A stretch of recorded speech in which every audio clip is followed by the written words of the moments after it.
Oke, sekarang gue mau bahas soal Cloud Code. Jadi ini bukan tutorial ataupun step by step guide, melainkan gue mau sekadar menunjukkan aja gimana cara gue pakai Cloud Code sehari-hari, setupnya, ataupun beberapa hal yang lainnya yang masih berkaitan dengan cara gue pakai Cloud Code gitu. Dan ini mungkin bisa jadi referensi lo gitu, karena gue pakainya begini, mungkin lo bisa nyoba juga. Juga mungkin bisa menjawab beberapa pertanyaan dari teman-teman gue yang penasaran gimana cara gue pakai Cloud Code atau setupnya seperti apa, dan juga kenapa gue pakai cara tersebut gitu. Dan ini bukan spesifik untuk cloud code aja ya, karena AI agentic coding itu kan mirip-mirip sebenarnya, atau bahkan cara kerjanya itu secara fundamental sama gitu. Cuman beberapa fitur aja yang spesifik, yang berbeda cara kerjanya begitu. Jadi mungkin lo bisa coba juga di luar dari cloud code gitu. Pertama-tama sebelum kita lebih lanjut lagi, di sini gue akan coba kategorikan dulu pengguna cloud code itu seperti apa. Secara garis besar, di sini gue lihatnya ada dua tipe gitu. Pertama, orang yang bisa ngoding, kayak gue atau lo gitu, dan yang nggak bisa ngoding. Jadi dengan pengalaman itu aja, itu bikin cara pakainya itu berbeda. Nah, kalau misalkan orang yang bisa ngoding, itu jelas pakainya tuh lebih simple mungkin ya. Kayak misalkan dia nge-prompt, jelasin maunya bikin apa, kemudian dia testing, lalu ya iterate aja sampai deploy gitu. Udah sekedar itu aja. Mungkin nggak begitu concern dengan coding style, database skemanya kayak gimana, security-nya, karena memang ya make sense, karena memang nggak punya pengalaman coding gitu. Bukan yang nggak peduli, tapi nggak tahu harus peduli gitu. Jadi make sense gitu. Dan kita nggak bakal bahas di situ ya. Jadi mungkin kalau lo nyari guide step by step, sekali lagi mungkin ini nggak cocok ya. Tapi kalau mau nonton sampai akhir juga nggak masalah. Nah, kita akan fokus ke bagian yang pertama. Fokusnya di yang kayak gue gitu, atau lo yang punya pengalaman coding. Nah, jadi gue punya pengalaman coding itu di pemrograman ya. Jadi programmer itu sekitar 14 atau 15 tahunan lah gitu, lebih dari satu dekade lah intinya. Jadi selama itu gue punya workflow sendiri, gue paham alur bisnis gimana, gue paham codingnya harus mulai dari mana gitu. Kemudian tools-toolsnya, framework, dan lain sebagainya lah, intinya begitu. Nah, dengan adanya AI coding ini kayak Cloud Code itu sebenarnya tidak banyak berubah di bagian workflow-nya gitu. Yang paling signifikan mungkin teknisnya aja.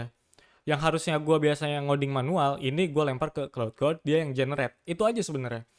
Karena sisanya itu masih sama aja kayak sebelum-sebelumnya tanpa AI sama sekali gitu. Contohnya di sini, kayak misalkan kita punya ide untuk bikin app. Pertama kan ide dulu. App-nya kayak gimana? Sorry. App-nya kayak gimana? Kemudian brainstorming ya, lo deskripsiin, kemudian fiturnya apa aja, lalu lo detailin gitu kan, library-nya mau pakai apa aja gitu segala macem, lalu arsitekturnya gimana, pokoknya lo deskripsiin secara total gitu, totalitas.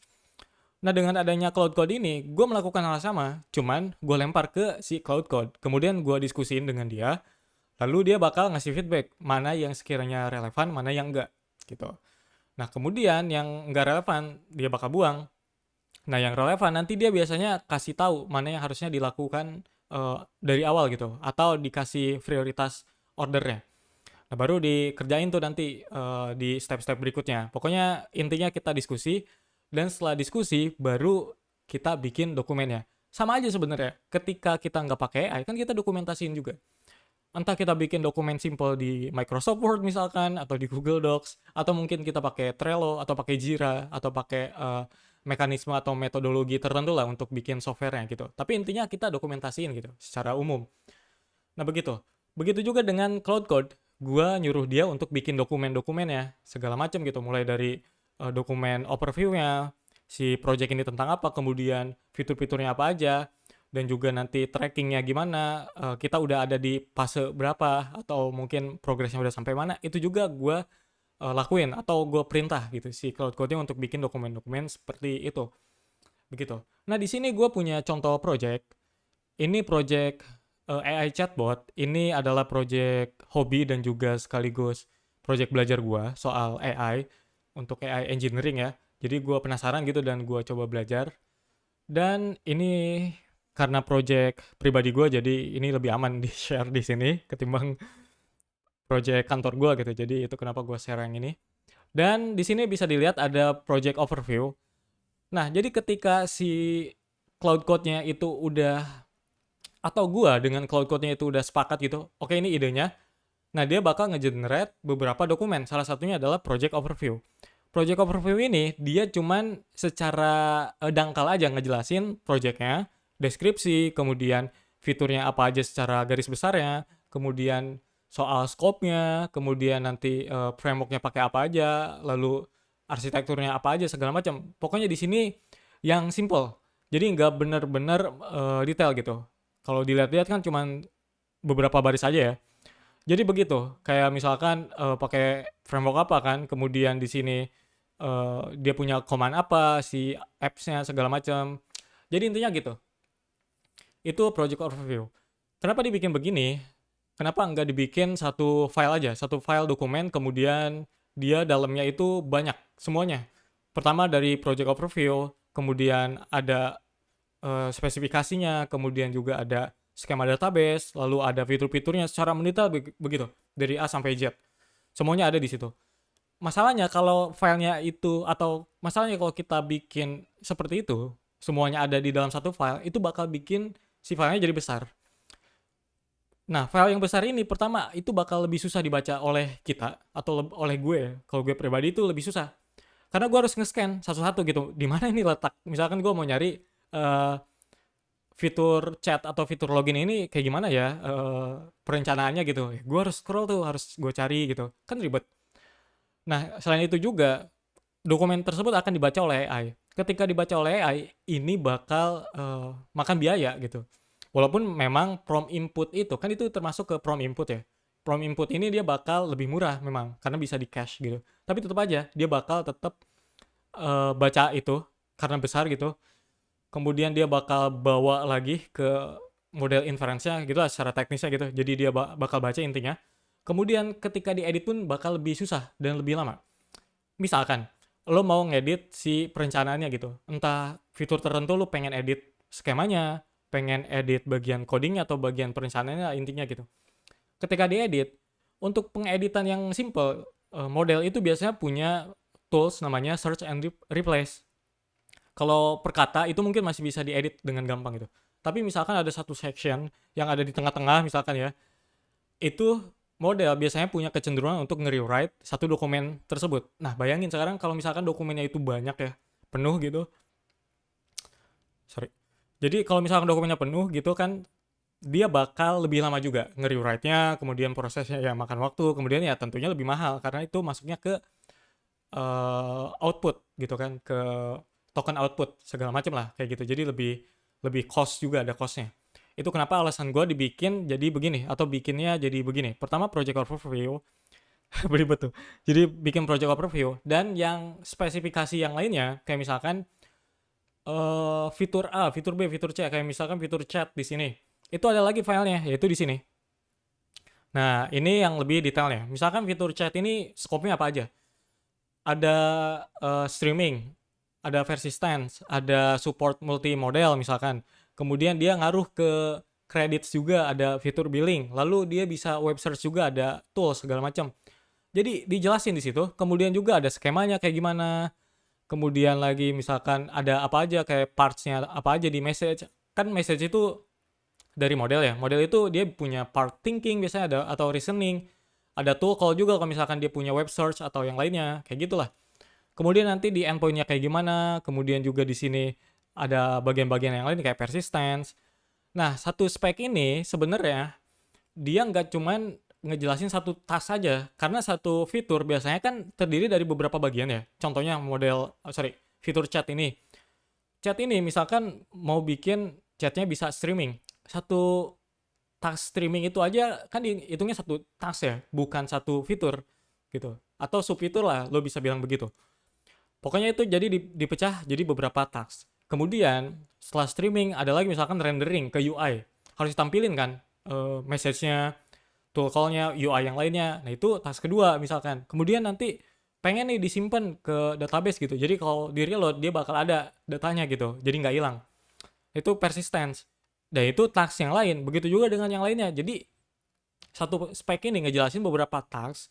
Kemudian nanti dijelasin tuh apa aja yang perlu dikerjain dalam satu spek ini. Contohnya begini. Di bawah ini ada bagian tasknya. Mana ya tasknya? Nah kayak gini.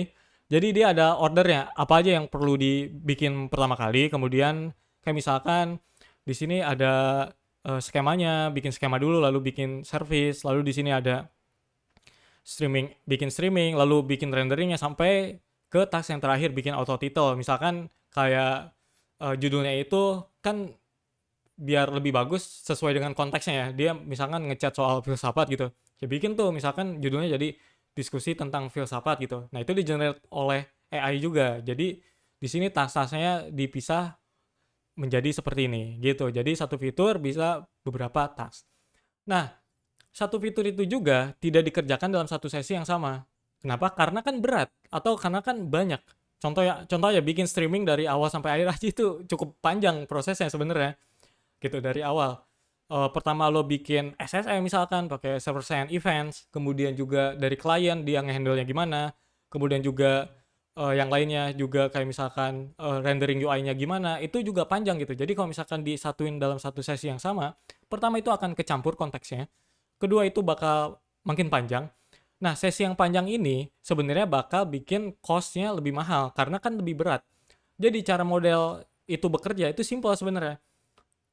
Jadi ketika lo punya eh, satu percakapan gitu, atau lo minta bikin fitur login, kemudian si AI-nya selesai, itu udah tuh. Nah, lo minta fitur register misalkan di dalam satu sesi yang sama. Nah, chat yang sebelum-sebelumnya itu dibawa lagi ke si model inference. Nah, untuk membawa chat-chat yang lama atau yang kita sebut dengan context window itu ada cost-nya. Jadi semakin gede si modelnya atau semakin gede si conversation-nya atau sesinya itu semakin mahal sebenarnya. Makanya di Cloud Code itu dia punya limit juga. Satu session itu punya limit context window. Kadang kalau misalkan udah terlalu panjang banget sampai mungkin mendekati 1 M tokens ya, biasanya dia punya automated apa ya, context compaction. Jadi dia bakal di compact gitu si context window-nya yang harusnya panjang jadi di summarize gitu, jadi lebih simple gitu, jadi benar-benar dikompres lah gitu. Jadi begitu cara kerjanya. Itu kenapa tidak disarankan untuk mencampur atau bikin si sesi itu jadi lebih panjang gitu. Lebih baik makanya dipisah-pisah per task misalkan yang pendek-pendek. Dan manfaatnya juga ketika kita punya sesi yang pendek-pendek itu lebih gampang di resume atau dilanjutin lagi. Misalkan kita nggak sengaja gitu nge-exit si cloud code-nya gitu atau komputernya mati segala macam, itu kita bisa lanjutin lagi dengan gampang. Dan juga nge-reviewnya setiap task yang pendek-pendek itu juga mudah gitu. Nah, ini nyambung ke fase yang lain. Nah, itu nanti kita akan bahas juga. Yaitu intinya soal spek ini gitu. Nah, di sini gue sebutnya dengan spek. Mungkin orang lain nyebutnya itu dengan PRD ya, atau product ya, product requirements dokumen atau semacam itulah. Intinya gitu. Nah, itu dua jenis dokumen, overview dan juga spek. Dan yang ketiga di sini ada roadmap. Karena tadi setiap task itu dikerjainnya di sesi yang berbeda, supaya kita transisinya enak atau supaya gua transisi setiap sesinya itu enak tanpa harus ngejelasin dari awal. Di sini gue bikin yang namanya task tracking atau progress tracking. Jadi setiap kali si modelnya ini atau si cloud code-nya selesai ngerjain sesuatu, satu task misalkan dia udah selesai kerjain, dia bakal ngelog di sini. Tentu dengan persetujuan gue ya, walaupun caranya otomatis, tapi dia harus gue yang bilang, jangan inisiatif gitu. Sesuatu itu udah selesai itu karena gue udah review atau gue udah tes. Begitu intinya. Nah, dia bakal log di sini.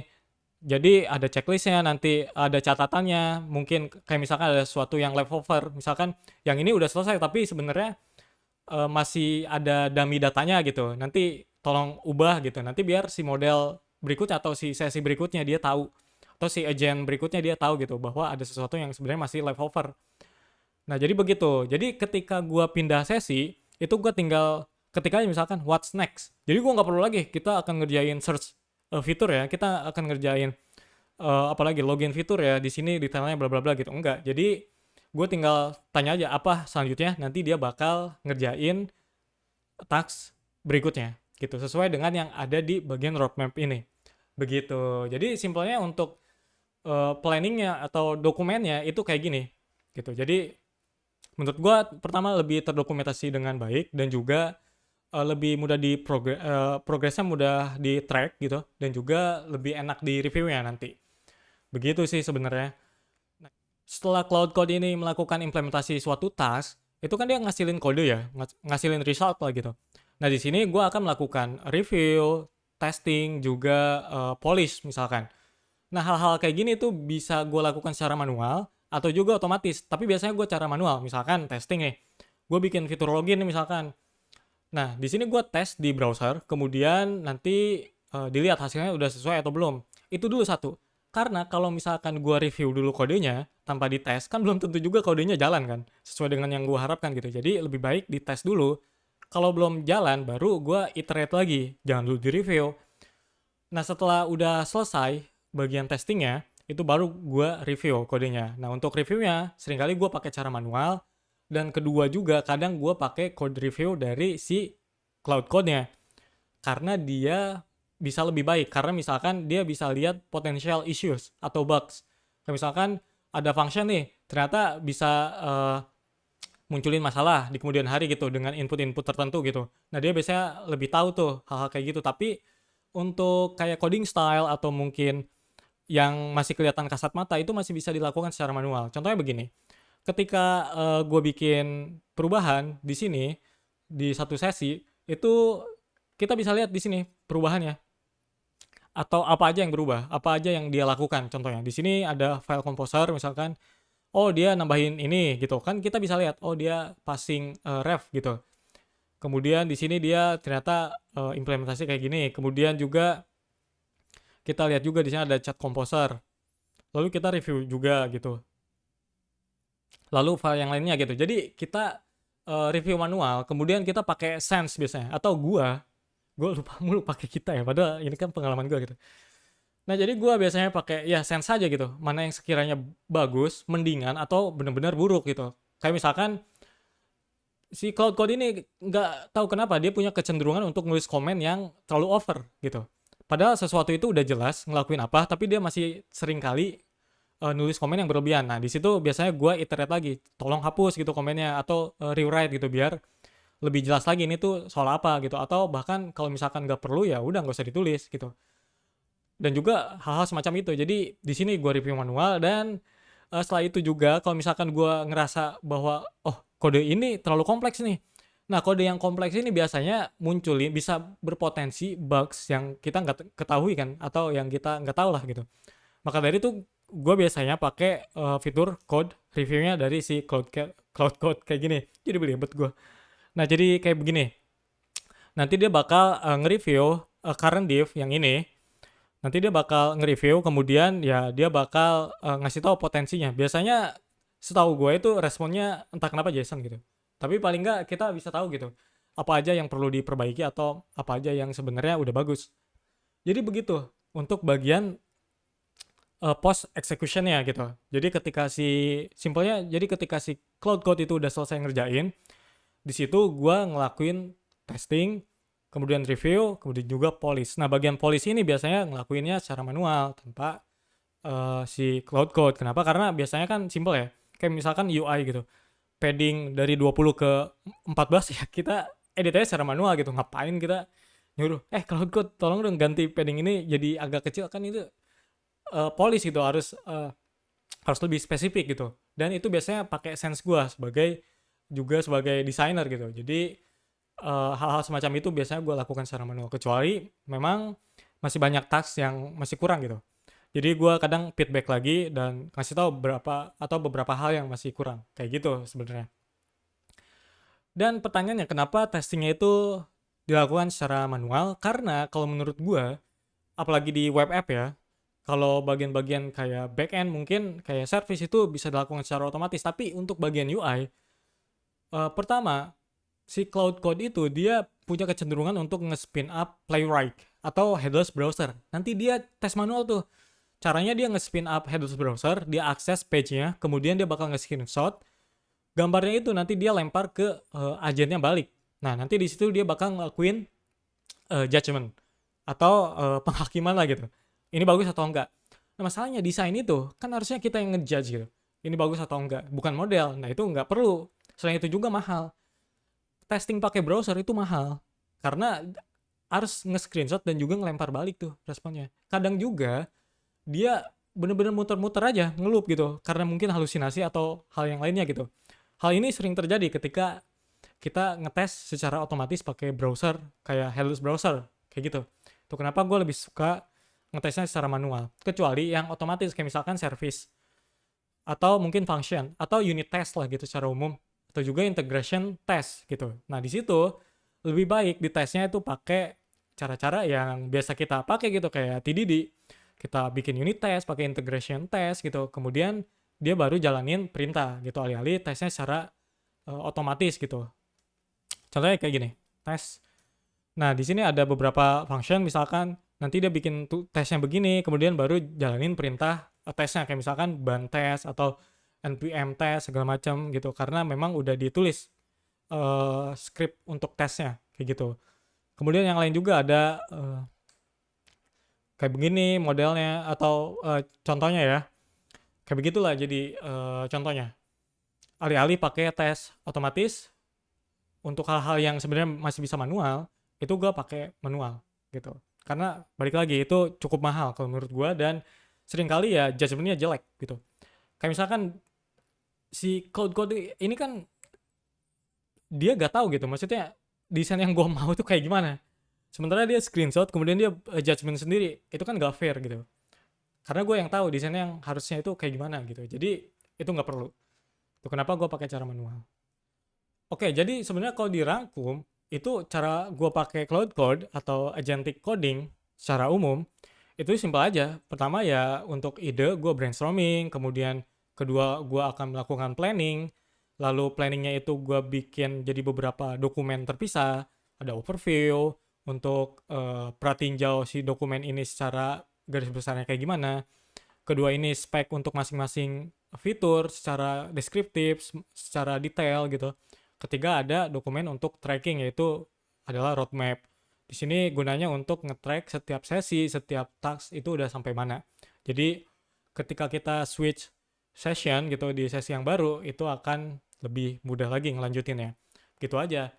Nah, di sini gue nggak begitu banyak pakai skill-skill tertentu sebenarnya karena begini, gue itu ngoding itu kan punya workflow sendiri. Nah, sementara skill-skill tertentu itu dia punya workflow sendiri juga gitu.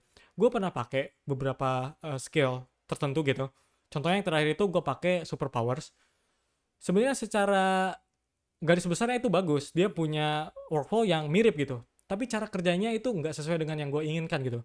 Yang pada akhirnya secara tidak sadar gue memaksa diri gue sendiri untuk menyesuaikan dengan apa yang diinginkan oleh si skillnya.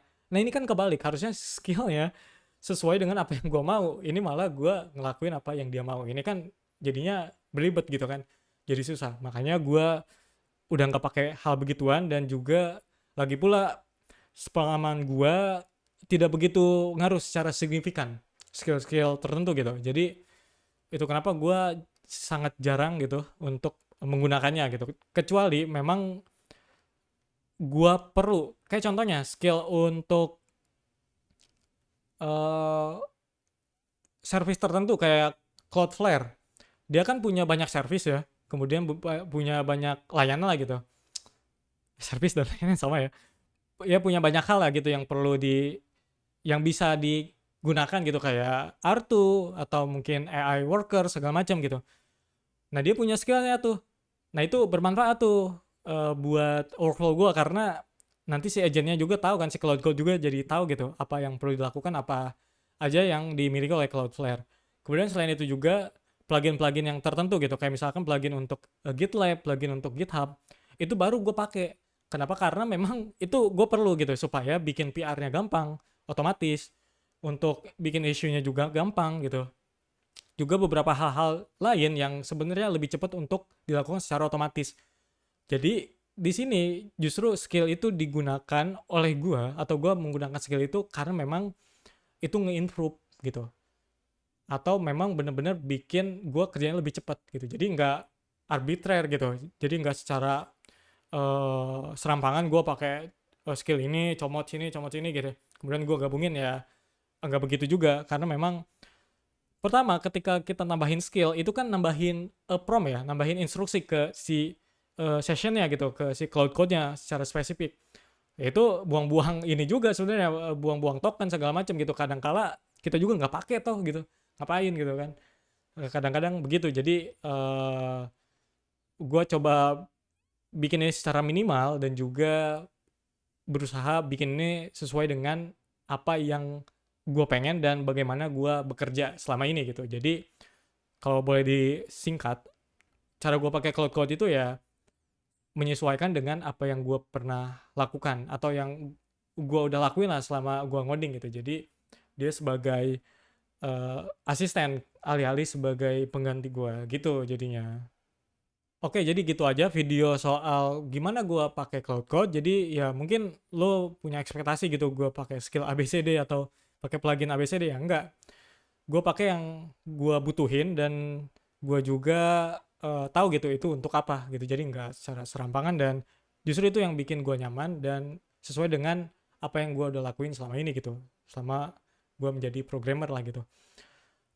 Dan selain itu juga sebenarnya secara ringkas, cara gue pakai cloud code itu, gue tidak menganggap hasil dari cloud code itu atau agent secara umum itu sebagai hasil akhir gitu. Jadi kan biasanya orang tuh menganggap bahwa oh ini udah hasil akhirnya begini, ya udah gitu.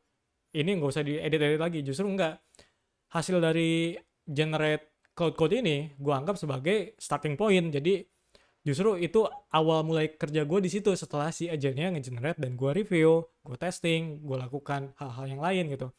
Dan gue iterate segala macam, baru gue anggap selesai ketika gue memang tahu itu selesai gitu. Itu kenapa gue anggap cloud code itu sebagai asisten gue gitu untuk ngelakuin hal-hal semakin canggih, semakin cepat juga gitu ketimbang sebagai pengganti gue gitu ya. Terima kasih sudah menonton.